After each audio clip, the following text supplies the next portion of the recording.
예, 반갑습니다. 반갑습니다. 한 4년 만에 금강경을 공부하는 것 같아요. 우리 정종사에서는. 금강경을 처음 공부해 보시는 분. 금강경 1문자. 걱정 마십시오.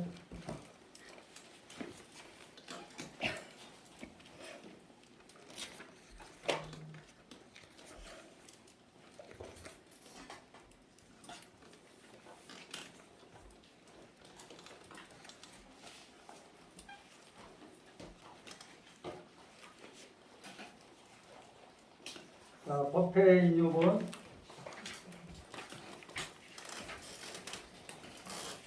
21쪽 것이죠.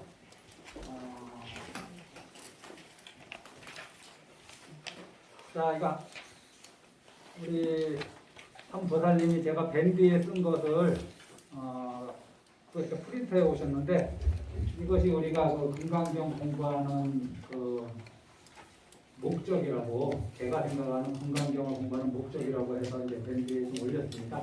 같이 한번 읽고 시작해 보겠습니다. 금강경 12가지 수행 지침 1. 나다라는 가슴을 버리고 지혜롭게 살겠습니다. 내 것이다라는 소유욕을 버리고 나누며 살겠습니다. 3. 지위나 학벌이나 재산으로 우쭐대는 마음을 버리고 겸손하게 살겠습니다. 4. 내가 옳다라는 고집을 버리고 항상 실천자대로 살겠습니다. 5. 내가 너보다 낫다라는 교만심을 버리고 하심하며 살겠습니다. 6. 내가 너보다 못났다라는 열등감을 버리고 자신있게 살겠습니다.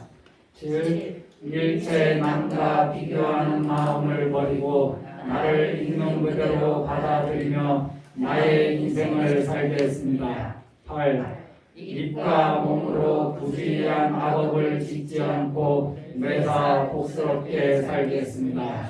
9. 이것이 정법이다라는 법상을 버리고 타 종교인과 갈등하지 않겠습니다. 10. 그것은 정법이 아니다라는 비법상을 버리고 가끔 불교인과 아프지 않겠습니다. 11. 가족에 대한 불평, 불만을 버리고 감사한 마음으로 살겠습니다.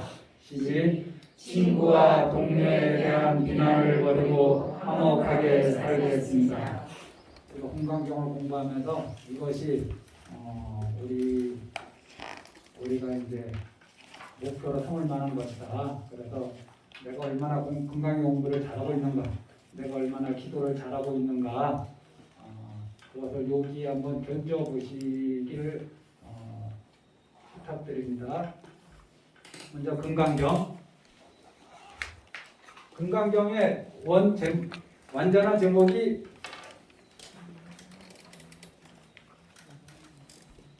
저는 한문 안 씁니다. 반야 바라 일정 이렇게 돼 있는데, 먼저 제목부터 좀 우리가 알아야 되잖아요. 금강경 제목에 대해서. 이 금강은 요즘 말로 하면 다이아몬드인데요. 옛날부터 이 금강은 세 가지를 갖추고 있다고 합니다. 하나는 견고할 견자, 그 다음에 날카로울 이자, 그 다음에 밝을 명자. 그래서 요 말은 안 쓰더라도 이 책이나 어느 책이나 이 금강을 설명할 때 가장 단단하다, 가장 날카롭다, 가장 밝다, 이게 이제 금강의 특징이고, 그러면 금강을 설명하려고 그러는 게 아니잖아요. 지금 반야를 설명하려고 하는 거지. 그래서 금강 같은 바람일경인데 제목이, 그러면 가장 견고하고 가장 날카롭고 가장 밝은 이런 금강 같은 반야로서, 반야는 지혜, 세속의 지혜는 아니죠. 바람일은 도피안. 피안은 차 안의 반대말입니다. 그래서 차 안은 사바세계. 우리가 사는 피안은 열반세계죠. 그래서 열반으로 저 언덕으로 건너가게 하는 경은 가르침.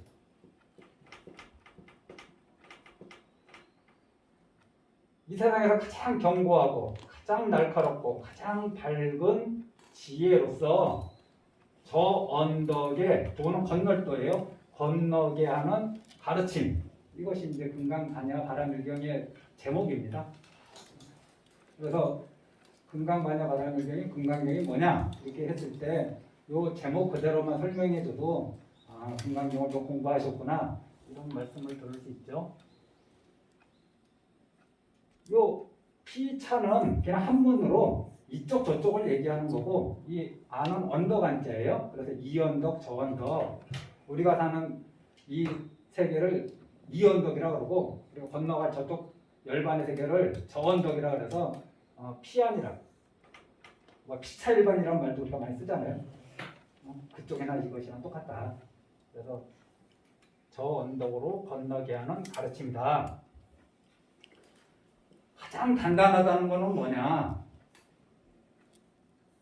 그 무엇도 깨트릴 수 없다는 뜻이죠.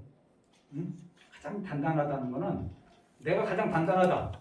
그럼 그 무엇도 나를 깨트릴 수 없는 거잖아요.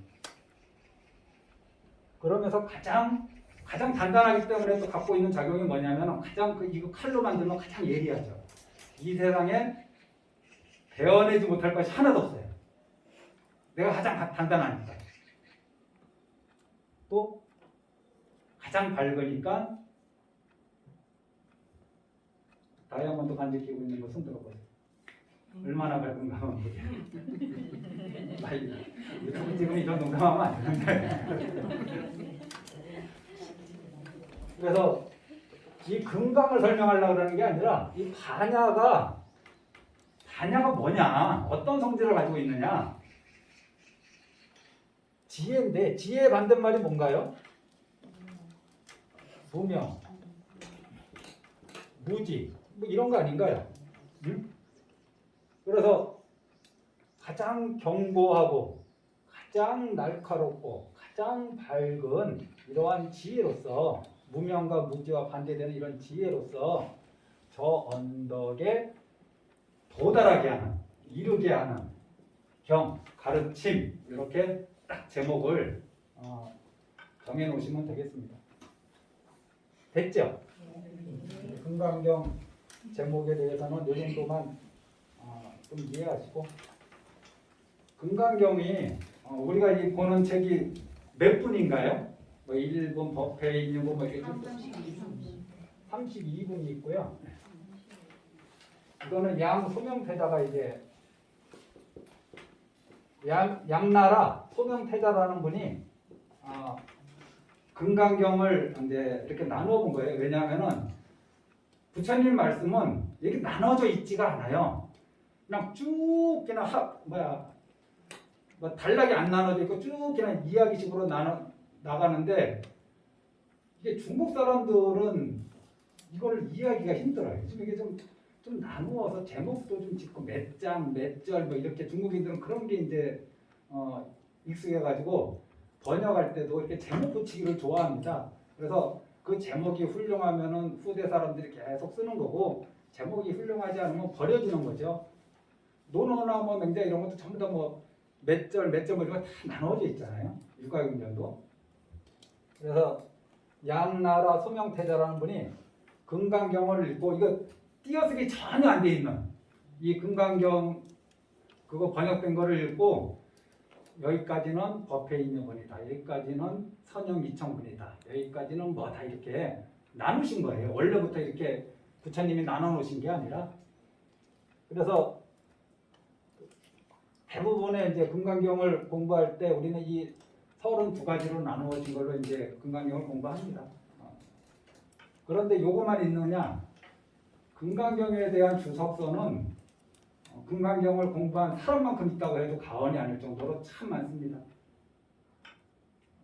100분이 공부하면 100분마다 다뭐 줄을 달아날 정도로 그 중에서 가장 유명한 5분 거를 이렇게 취합해서 하나의 책을 만들어 놓은 게 금강경 오가해잖아요. 5분의 대가가 쓴 그 주의해서를 이렇게 원문에서 달아놔가지고 금강경 공부하는데 참고하시라고. 이 양나라 서명태자의 부친이 누군지 아세요? 이건 그냥 상식으로 양무제입니다. 양무제 하면 또 누가 떠오르세요? 달마대사. 달마대사가 천축에 있다가 이제 불법이 이 중국에서 흥할 거라는 거를 이제 아시고 이제 중국으로 넘어오는데 첫 번째 온 나라가 이제 양무제예요. 양무제는 불심천자라 그러기도 하고 또 보살이라고 스스로 칭하기도 하는 대단히 불교를 가까이 하시고 절도 많이 짓고 스님들도 많이 이렇게 공양하고 또 많이 이렇게 수계해서 정말 중국에서 가장 불교의 우호적인 황제를 뽑으라 그러면 양무제를 뽑을 수 있습니다. 정말 너무나도 많은 절을 짓고 너무나도 많은 경전을 번역해냈고 이 시대에 그 달마대사가 딱 오니까 이제 물어보잖아요. 제가 이런 일을 했는데 세 가지 문답이 있는데 그 중에 첫 번째만 말씀드릴게요. 제가 이렇게 절도 많이 짓고 탑도 많이 짓고 스님들도 많이 소개시키고 경전도 많이 이렇게 번역해서 냈는데 제 공덕이 얼마큼이나 됩니까? 하고 물어보니까 달마대사가 뭐라 그랬는지 아십니까? 없다고 그랬어요. 공덕이 없다고. 그리고 이제 두 번째 물어보고 세 번째 물어봅니다. 그리고 달마대사가 양무제하고 인연이 없다는 걸 아시고 이제 다른 지역으로 가시죠. 그 가시는 지역이 이제 소림사입니다. 소림사에서 9년 동안 이제 면벽하시면서 불법이 인연이 무르익기를 기다렸다가 이제 제자를 맞이하시죠. 양무제가 얼마나 뛰어나신 분이냐? 우리 참회할 때 두 가지로 108참회문을 하나 하고 또 하나가 뭐냐면 이렇게 두꺼운 거 자기도량 청법이라고 있어요. 그 누가 만들었느냐? 양무제입니다. 그 만든 인연은 어디 찾아보시면 나올 거예요. 그 정도로 불교에 대해서 이해도 깊고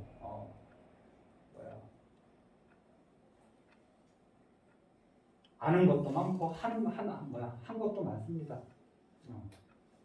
이 양무제의 아들이 큰 아들이 이제 소명이에요. 소명 태자기 때문에 소명 태자라고 그러는 거예요. 그러니까 두 분 다 대단하신 분들이죠.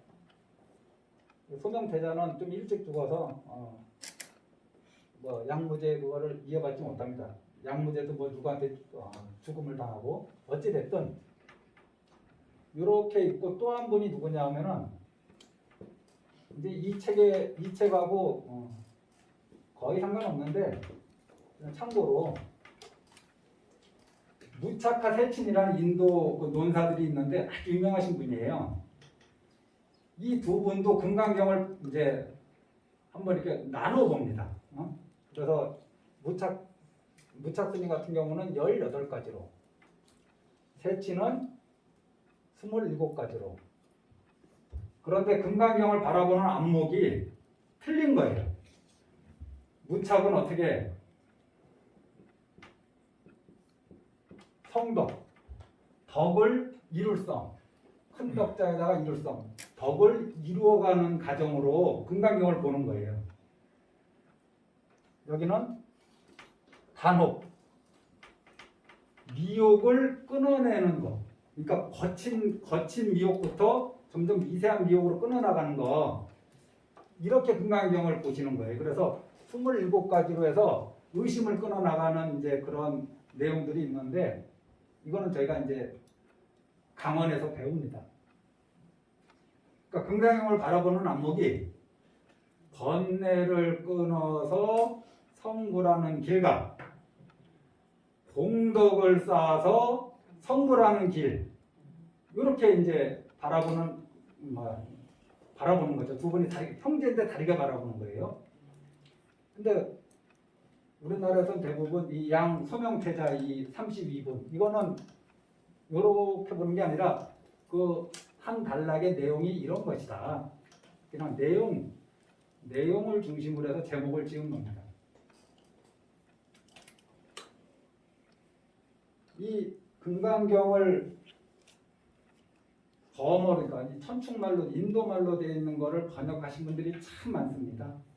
제일 많이 쓰이는 게 우리가 얘기한 지금 보고 있는 구마라지 그쪽 서역 쪽에서 오셔서 이제 번역을 많이 하셨는데 이 구마라지본을 많이 합니다.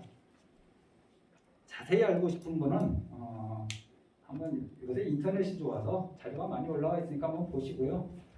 너무 시작부터 너무 많은 거를 알고 지나가면 나중에 정말 알아야 할 거를 공부할 때 지치기도 하고 며칠 지나면 잊어버릴 어떤 지식적인 면은 우리가 좀 털고 지나가겠습니다.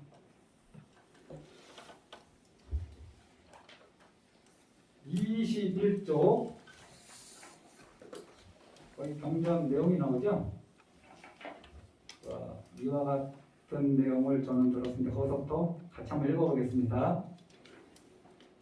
이와 같은 내용을 저는 들었습니다. 어느 날 부처님께서 사이국의 기수국 고도원에서 1250명의 큰 스님들과 함께 계셨습니다. 예, 여기까지가 이제 법회, 요 다음까지도 이제 법회 인유본인데, 인유는 제목에 나와 있는 양소명 대자가 니은 그 인유는 까닭이라는 뜻이에요. 법회가 열린 까닭. 어느 법회인가요? 금강경 법회가 열린 까닭이 무엇이냐?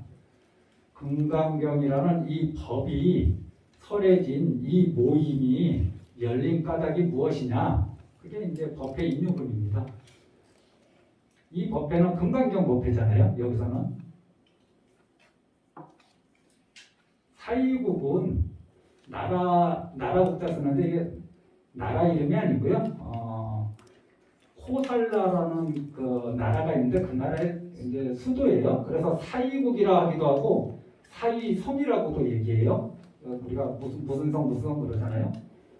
그래서 사이섬이라고 이렇게 번역한 분도 있고 사이국이라고 이렇게 번역한 분도 있습니다. 중요하지 않아요.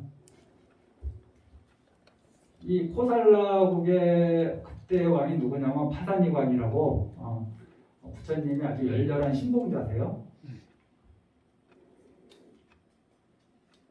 기스국 고도관은 기원정사라고 하는데 하도 많이 나오니까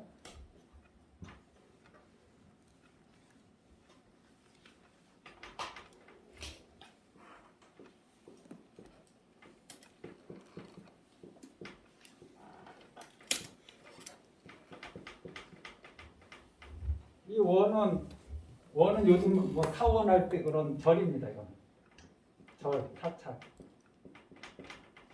타차를 뜻하는 이제 한문이고, 기수는 기타 태자의 나무, 기타 태자의 나무, 조금 뭐 수, 급고독 장자. 급고독 장자는 뭐 수달타라고 얘기합니다.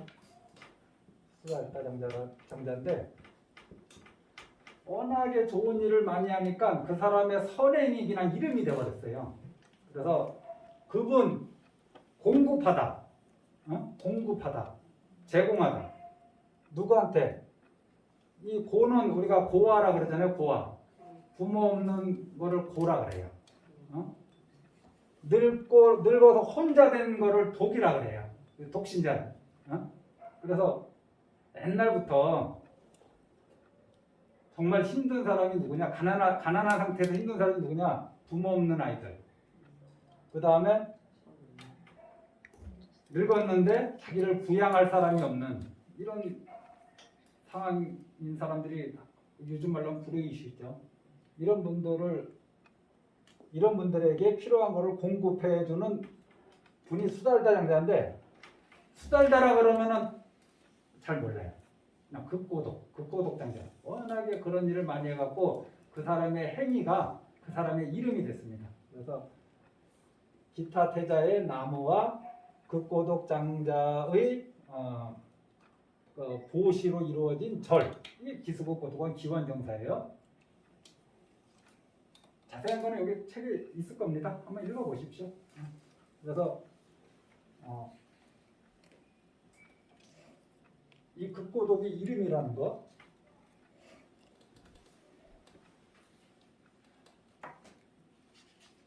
자, 그럼 넘어가시죠. 여기에 무슨 육성치가 나오는데 제가 볼 때는 알면 좋고 몰라도 별 상관없다.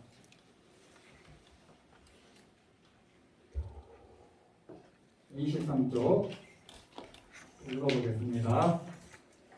그때 세종께서는 공양을 드실 때가 되었으므로 가사를 입으시고 바루를 들고 사이성에 들어가서 벌식하셨습니다. 그 성 안에서 차례대로 벌식하여 마치시고 옹곳으로 돌아오셨습니다. 별로 어려운 내용 없죠 여기에. 부처님과 부처님 제자들이 이렇게 살으셨던 것 같아요. 그래서 보통 걸식하러 가는 시간이 아침 한 7시쯤이라고 생각하시면 돼요. 스님들이 걸식하러 가는 시간이 가서 걸식하고 돌아오셔서 공양하실 때가 보통 9시에서 11시 사이니까 사시니까 그래서 한 2시간 전에 마을로 가서 걸식하시고 이제 돌아오신 거죠. 차례대로 이제 공양 이제 걸식하는 거 이게 전부 다 일상 수행자가 살아가는 일상생활의 모습입니다. 이 걸식은 지금 남방불교도 하고 있잖아요. 저는 이제 한 번씩 아는 분들하고 차자리에서 얘기하는데 걸식을 하고 안 하고의 가장 큰 차이가 뭐냐? 지금 저는 음식을 만들어 먹고 있거든요. 우리 절뿐만 아니라 대한민국에 있는 모든 절에서는 음식을 만들어 먹어요. 스님들이 바로 들고 마을 안 가거든요. 근데 남방불교는 지금 절에서 밥을 안 해 먹고 때가 되면 모든 스님들이 다 바로 들고 마을로 내려갑니다. 이 탁발하고 걸식하고 걸식하지 않는 거의 가장 큰 차이는 뭐냐? 음식의 선택권이 걸식하는 이에게는 없다는 거예요. 바로 들고 나가니까 저쪽에서 주는 대로 받아 먹어야 돼요. 거기에서 한 생각 일으켜서 이것은 내가 좋아하는 음식이 아닌데 그거 안 받으면 안 되냐? 그건 내가 별로 안 좋아하는 음식이다. 내가 좋아하는 음식이 오랜만에 나왔는데 조금 더 주면 안 되냐? 이런 생각을 일으키면 안 되죠. 걸식하러 나간 분이. 부처님 당신도 그 당시 시절이 너무 안 좋으면 걸식하러 나가셨다가 빈바루로 들고 돌아오신 적도 가끔 있으셨거든요. 부처님 같이 복이 많으신 분도 사회가 너무 힘들면은. 그러니까 불자가 자기가 오늘 닭고기 요리를 했으면은 닭고기를 드리고 걸식하러 오신 분들한테 돼지고기를 요리했으면 돼지고기를 드리고 오리고기를 요리했으면 오리고기를 드리고 야채를 요리했으면 야채를 드립니다. 그냥 스님들은 그냥 받아서 드시기만 하면 돼요. 거기에 일체 분별심을 내지 않고 그냥 잘 드시는 게 제일 중요합니다. 한 생각 일으키지 않고 먹는 거 공양하기 쉽다. 이게 자해경 보면 공양하기 쉬워야 한다는 말이 나오는데 공양하기가 얼마나 까다로운 분들이 집에 계실지 모르겠네요. 공양하는 게 사실 쉽지 않습니다. 남한테 밥 한 그릇 줘서 만족을 주는 게 쉽지 않아요. 식당을 하셔도 마찬가지고 내가 밥을 해가지고 밥 먹는 사람한테 만족감을 주는 게 쉬운 일이 아니에요. 근데 받아먹는 입장에서는, 벌식하는 사람 입장에서는 그런 거 안 따지고 항상 만족하고 감사한 마음으로 그 음식을 받아먹는 거, 이것이 이제 탁발 걸식하면서 이제 살아가는 우리 스님들의 그런 마음 자체죠. 이게 근데 중국으로 넘어오면서 이 문화가 그대로 전승돼서 중국에서 출가한 스님들 역시 걸식을 합니다. 그런데 인도와 중국의 가장 큰 문화적 차이는 뭐냐? 인도에서 수행자들은 그 시대에 사회적 지도자들이 출가를 해요.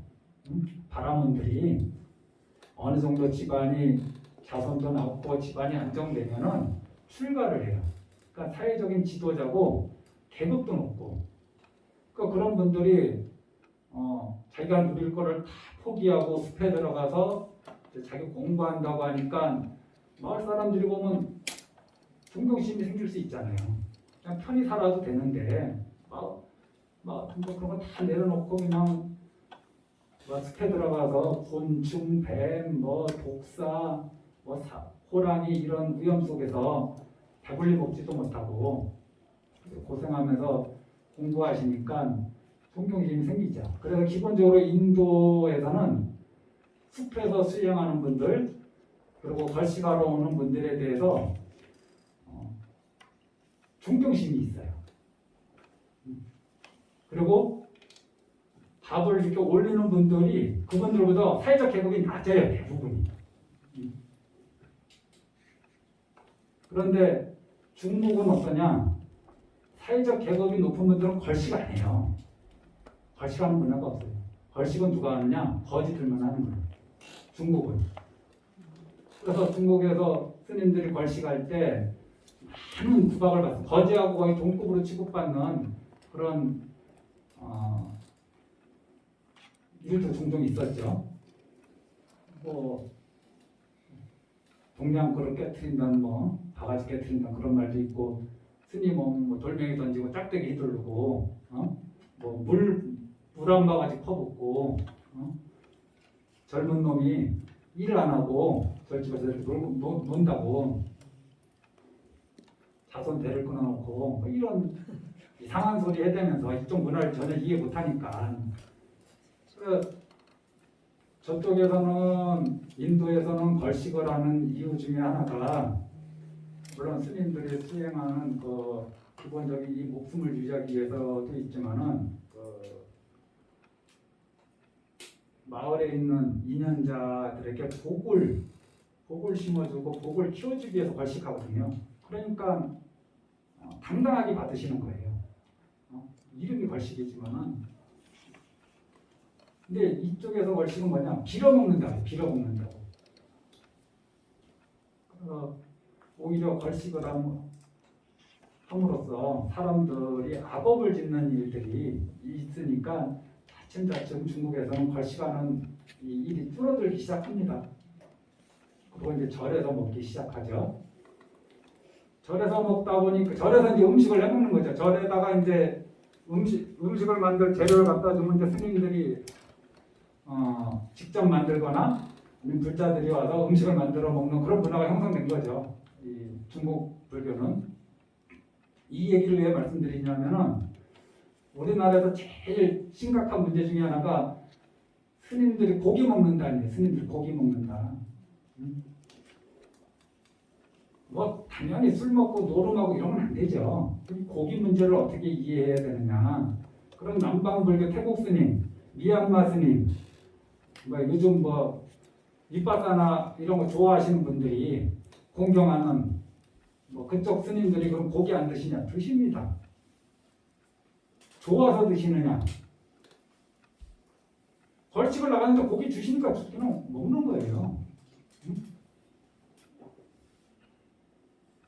근데 이쪽은 이제 걸식이 오히려 안 좋은 일들이 자꾸 생기니까 절에서 보시받은 재료로 이제 음식을 해먹는 문화가 생기는데, 이 불교가 들어오기 전에 중국에 어떠한 종교적인 가르침이 있었냐면은 도교가 있었어요. 도교, 노장사상이라고 그러죠. 이 노장사상이 추구한 거는 신선이 되는 거예요. 불로장생하고 늙지 않고 오래 살고 신선이 되는 거예요. 우화등산하는 거. 근데 불로장생하고 신선이 되려면 어떻게 해야 되느냐? 그 첫 번째 조건이 화식을 하면 안 돼요. 화식은 불에 단 음식이거든요. 불기운이 단 음식. 그러니까 생식을 해요. 그 다음에 채식을 먹어요. 생명체를 죽여서 그걸 먹지를 않아요. 그네들은 그렇게 믿어요. 몸이 탁해진다고. 그러니까 중국인들은 기본적으로 돌을 닦는 수행자다라면은 기본적으로 생식을 하면 훌륭하고, 그 다음에 육식을 하지 않아야지 수행자다. 이런 관념이 사회 전반에 쫙 깔려 있습니다. 그래서 스님들이 절에서 음식을 해먹는데 고기 해먹을 수 있겠나요? 그런 분위기 속에서 고기 못 먹습니다. 탁발을 하면은 음식에 대한 선택권이 없는데 이제 탁발을 하지 않음으로써 이 고기를 먹고 안 먹고에 대한 선택권이 중국에서 사라진 거예요. 그 문화 자체에서. 그래서 지금도 고기 먹는 스님들 보면은 좀 제대로 된 스님이 아니고 제대로 된 중이 아니다 이렇게 생각하는 불자님도 계시고 일반 분들은 그렇게 많이 생각하시죠. 고기를 먹느냐 안 먹느냐의 문제가 아니라 탁발을 하느냐 안 하느냐 이제 여기에서 이제 그런 문제가 생긴 것이죠. 그렇게 조금 이해해 주시고 넘어가시면 좋겠습니다. 인도, 태국 같은데, 미얀마 같은데 시내버스 타면은 우리도 시내버스 타면은 무슨 경고문, 좋은 말 이런 거 붙어 있잖아요. 광고글도 적혀 있지만 거기에 뭐라고 적혀 있냐면은 스님들께 담배를 공양하지 마세요 이렇게 적혀 있어요. 그럼 그것이 스님들한테 왜 공양하지 말라고 하느냐? 건강에 해롭기 때문에. 이것이 무슨 중답지 않아서 이런 게 아니라 건강에 도움이 안 되기 때문에 가급적 스님들한테 담배를 공급하지 말라고 이렇게 써 있습니다. 예. 자, 26조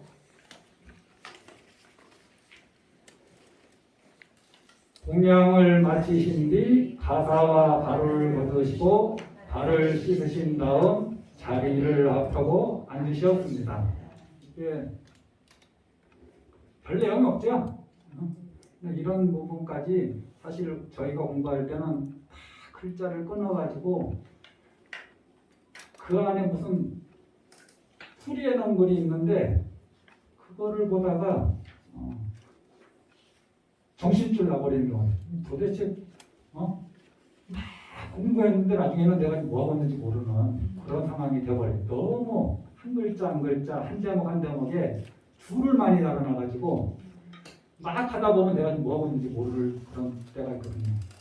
하나하나는 다 해석해서 넘어갔는데 나중에는 전체적으로 그래서 이번 금강경 강의는 번세함을 좀 줄이고 간략하게 해서 우리 불자님들이 다음에 이 경전을 보실 때 한번 독송하실 때 한글로 이게 이런 뜻이구나 이 정도만 일단 이해하는 정도로 넘어가고 좀 더 자세한 거는 각자 공부해서 성취하시길 바랍니다.